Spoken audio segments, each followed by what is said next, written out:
இன்றைக்கி இவருடைய விளைவிக்கப்படும் அனைத்து மரக்கறிகளும் விலைப்பட்டியலோடு வந்திருக்கோம். 2025 7ஆம் மாதம் 16ஆம் தேதிக்கு உண்டான விலைப்பட்டியல் இன்றைக்கி வந்திருக்கு. பார்க்கலாம் நேரத்தை விட இன்றைக்கி என்னென்ன விலை மாறிடுச்சு அப்படின்றத பார்க்கலாம். முதல்ல நம்ம பார்க்கலாம் கோவா பார்த்தீங்கன்னா 210 ரூபா. நேரத்தோட கொஞ்சம் விலை குறைஞ்சிருக்குன்னு தான் சொல்லணும். கோவா நேரத்து 230 ரூபாய்க்கு இருந்தது, இன்றைக்கி 210 ரூபாய் குறைஞ்சிருக்கு. அடுத்து பார்த்தீங்கன்னா கேரட் இன்றைக்கி 240 ரூபா. நேற்று 270 ரூபாய்க்கு இருந்த கேரட் இன்றைக்கி அதற்கான விலை குறைஞ்சிருக்கு, 240 ரூபாய்க்கு வந்திருக்கு. லீக்ஸ் பார்த்தீங்கன்னா 120 ரூபா. லீக்ஸும் விலை அடிபட்டுன்னு தான் சொல்லணும். லீக்ஸ் குறைஞ்சிருக்கு, 120 ரூபாய்க்கு வந்திருக்கு.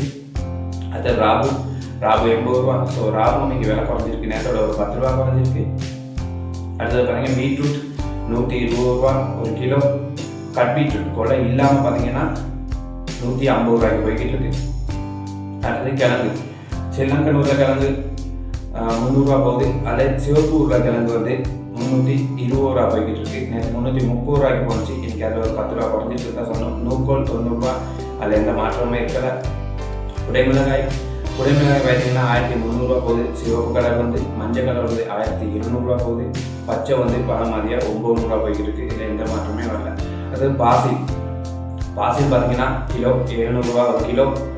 அடுத்தது பார்த்தீங்கன்னா சைனீஸ் கோவா கிலோ 600 ரூபா போகுது. பச்சை சுக்குனி வந்து 250 ரூபா போகுது. அடுத்தது பார்த்தீங்கன்னா மஞ்சள் சுக்குனி கிலோ 700 ரூபா போகுது. நீல ராபு பார்த்தீங்கன்னா 120 ரூபா கிலோ. அடுத்தது பார்த்தீங்கன்னா கறிமிளகாய், இது கறிமிளகாய் சீசன் டைம் நம்ம ஊரில். இது வந்து பழமை போலவே கிலோ 400 ரூபாயில் நிற்கிது. இன்றைக்கி இதுதான் நீங்கள் நான் விலைப்பட்டியல் நீங்கள் பார்த்தீங்கன்னா தெரியும். ஆரம்பத்தில் உள்ள மரக்கறிகள் மட்டும்தான் கொஞ்சம் குறைஞ்சி வந்துட்டு இருந்துச்சு. மற்றெல்லாம் கிட்டத்தட்ட அதே மாதிரி தான் இருந்துச்சுன்னு சொன்னோம். கோவா, அடுத்து கேரட், லீக்ஸ் இதெல்லாம் மேலே குறைஞ்சிருக்கிறத பார்க்க முடியுது. இந்த 1 வீக்காகவே நீங்கள் பார்த்துட்டு இருந்தீங்கன்னா ஒவ்வொரு மரக்கறியும் எந்த மாதிரி கூடுது குறையுது அப்படின்னு ஒரு கிளாரிட்டி கிடச்சிருக்கும்.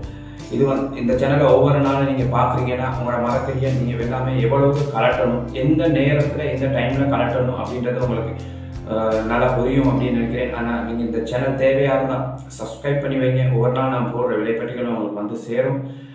இந்த நிகழ்ச்சியில் ஏதாச்சும் குறைகள் இருந்தால் சொல்லணும்னா கமெண்ட்டில் சொல்லுங்கள். ஓகே, பாய்.